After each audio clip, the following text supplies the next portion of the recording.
श्री कृष्ण और सुदामा की मित्रता। श्री कृष्ण कहते हैं, हमें इस दुनिया में दोस्ती का वास्तविक अर्थ हमारी दूसरे के प्रति भावना सिखाती है। हमें हमेशा अपने दोस्तों की मदद करनी चाहिए, चाहे उनकी आर्थिक स्थिति कुछ भी हो। सुदामा श्री कृष्ण के बचपन के मित्र थे। ऐसा माना जाता है कि सुदामा ने कृष्ण से मिलने और उनके कार्यों में भाग लेने के लिए तैयार होने के लिए पृथ्वी पर जन्म लिया था। उन्हें भगवान विष्णु का सच्चा भक्त भी माना जाता है। सुदामा का जन्म एक निम्न आय वाले परिवार में हुआ था। दूसरी ओर कृष्णा शाही पृष्ठभूमि से थे। हालांकि उनकी स्थिति के बीच का अंतर उनकी सच्ची दोस्ती या बंधन में बाधा नहीं बना। यही इस कहानी सुदामा और कृष्ण दोनों अविभाज्य थे। आज तक उनकी एकता ग्रह के आगे सच्ची मित्रता का एक उदाहरण है। अक्सर फ्रेंडशिप डे के शुभ अवसर पर उन्हें याद किया जाता है। एक साथ पढ़ाई खत्म करने के बाद कई सालों तक संपर्क टूटने के बाद भी उन्होंने दोबारा मिलने की उम्मीद नहीं छोड़ी। सुदामा के दिल और आत्मा में हमेशा भगवान कृष्ण थे और वे तब तक उनके बारे में सोचते रहे जब तक वे दोबारा नहीं मिले। जब सुदामा कई वर्षों के बाद कृष्ण से मिले तो वह पूरी घटना अविस्मरणीय और मार्मिक है। आज भी जब हम उस वक्त को याद करते हैं तो उन दोनों की दोस्ती, एक दूसरे के लिए जो प्यार था, उसके बारे में सोचकर हमारी आंखों में आंसू आ जाते हैं।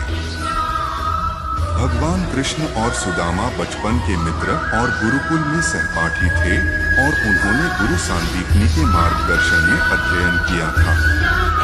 उनकी शिक्षा पूरी होने के बाद वे अलग हो गए, लेकिन न तो कृष्ण और न ही सुदामा अपनी दिव्य मित्रता को भूल पाए। कृष्ण और सुदामा दोनों बड़े हुए। सुदामा और उनकी पत्नी गरीबी से जूझ रहे थे, लेकिन वह धार्मिक मार्ग के प्रति समर्पित थे, लोगों को धार्मिक मार्ग सिखाते थे। इस बीच भगवान कृष्ण द्वारका के राजा बन गए। जब सुदामा और उनका परिवार गरीबी से बहुत पीड़ित था और उनके पास अपने बच्चों को खिलाने के लिए पैसे नहीं थे, तो उनकी पत्नी वसुंधरा ने सुदामा को उनके बचपन के दोस्त कृष्ण की याद दिलाई। लेकिन सुदामा ने केवल मदद के लिए यात्रा करने से इनकार कर दिया, क्योंकि वह कृष्ण का सच्चा भक्त था और नहीं चाहता था कि वह स्वार्थी महसूस करे, क्योंकि वह वास्तव में एक शुद्ध और आध्यात्मिक ब्राह्मण था। सुदामा अंततः भगवान कृष्ण को संतुष्ट करने के लिए यात्रा करने के लिए सहमत हो गए। वह कपड़े के टुकड़े में कुछ पीटे हुए चावल बांधकर वहां से चला गया, क्योंकि उसे याद आया कि कृष्ण को पीटा हुआ चावल बहुत पसंद था। कृष्ण और सुदामा की दिव्य प्रतिज्ञा। श्री कृष्ण ने सुदामा से पूछा, क्या तुम मेरे मित्र बनोगे? वह आत्मा कितनी भाग्यशाली है जिससे प्रभु स्वयं मित्रता मांगते हैं। सुदामा को अपनी निम्न स्थिति का एहसास होने के कारण संकोच हुआ। उन्होंने कहा, लेकिन मैं एक गरीब ब्राह्मण हूं और आप एक राजसी हैं, हम कभी दोस्त कैसे बन सकते हैं?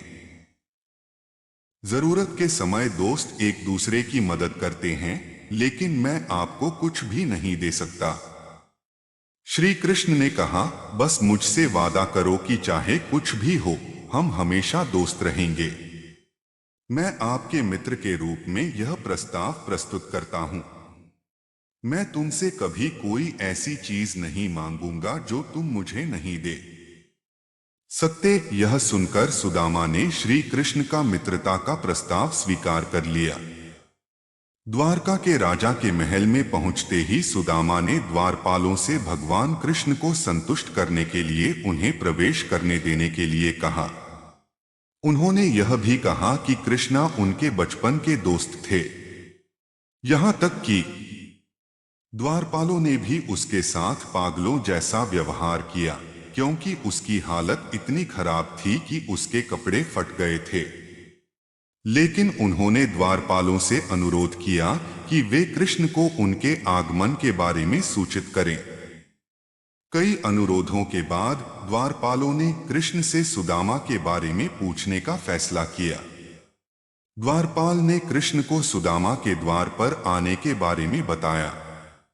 भगवान कृष्ण सब कुछ छोड़कर द्वार की ओर भागे क्योंकि वे अपने मित्र सुदामा से मिलने के लिए उत्सुक थे। कृष्ण अपने पुराने मित्र को देखकर बहुत प्रसन्न हुए। उन्होंने सुदामा की सामाजिक स्थिति के बारे में सोचे बिना ही सबके सामने काफी देर तक उसे गले लगाए रखा। यहां तक कि हर कोई इतना हैरान था कि बेचारा ब्राह्मण द्वारका के राजा भगवान कृष्ण का सहयोगी था, जिसने ग्रह पर मित्रता शब्द की नई नींव रखी थी। सुदामा वहां से वापस जाना चाहता था क्योंकि वह नहीं चाहता था कि उसके कारण कृष्ण का जनता के सामने अपमान हो। फिर भी कृष्ण ने उन्हें रोका और अपने रक्षकों से सुदामा का अपने महल में स्वागत करने को कहा। कृष्ण ने सुदामा का बड़े प्रेम से पुष्प वर्षा कर स्वागत किया। उन्होंने सुदामा को ईश्वरीय उपचार देने के लिए अपने हाथों से सुदामा के पैर धोए।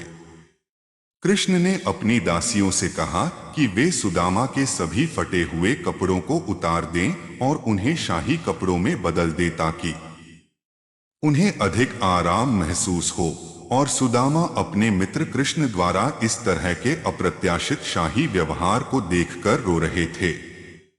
फिर कृष्ण ने सुदामा को अपनी दासियों द्वारा परोसे गए भोजन की पेशकश की और सुदामा अपने मित्र कृष्ण द्वारा इस तरह के अप्रत्याशित शाही व्यवहार को देखकर रो रहे थे। भोजन के बाद कृष्ण और सुदामा ने आराम किया और अपने पुराने दिनों के बारे में चर्चा की। कृष्ण ने देखा कि सुदामा उनसे कुछ छिपा रहा है।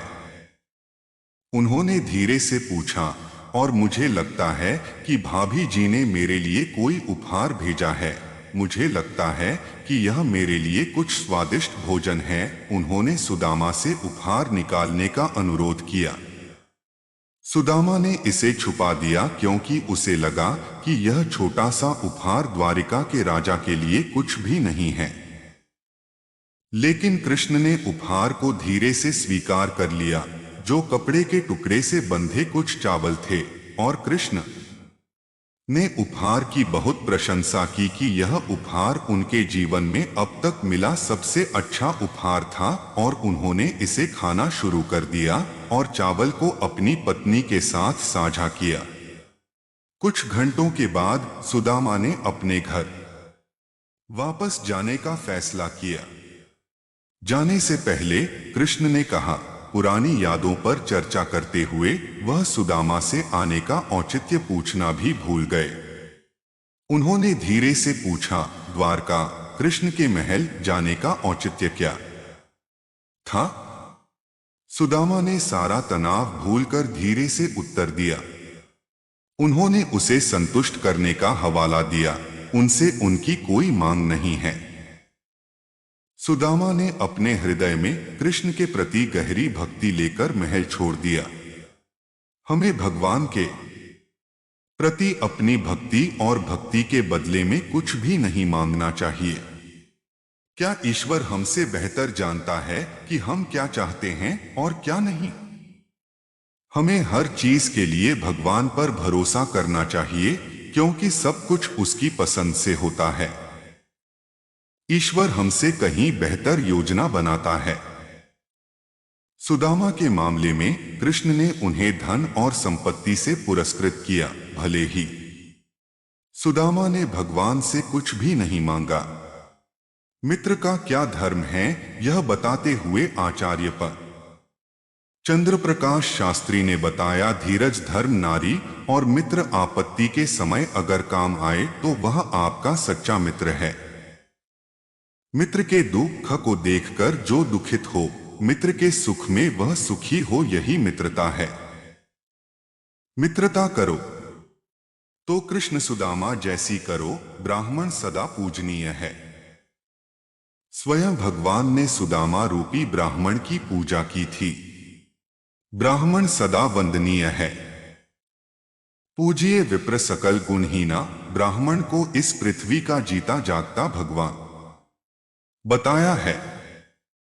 ब्राह्मण को भूदेव कहा गया है। आगे कथा में गुरु के महत्व को बताया। अंधकार से जो प्रकाश की ओर लेकर जाए वही गुरु होता है।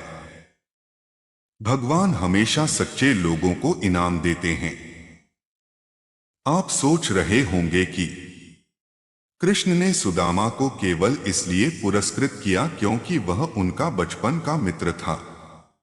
लेकिन यह सही नहीं है। कृष्ण ने उन्हें पुरस्कृत किया क्योंकि अपने पूरे जीवन के दौरान सुदामा ने आध्यात्मिकता का मार्ग अपनाया और कई अन्य लोगों को धार्मिक कर्तव्यों के बारे में सिखाया।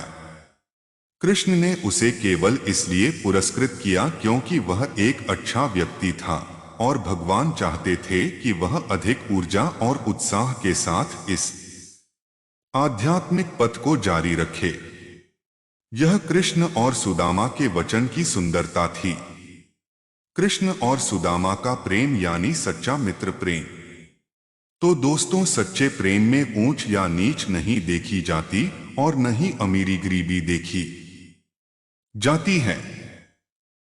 इसीलिए आज इतने युगों के बाद भी दुनिया कृष्ण और सुदामा की दोस्ती को सच्चे मित्र प्रेम के प्रतीक के रूप में याद करती है।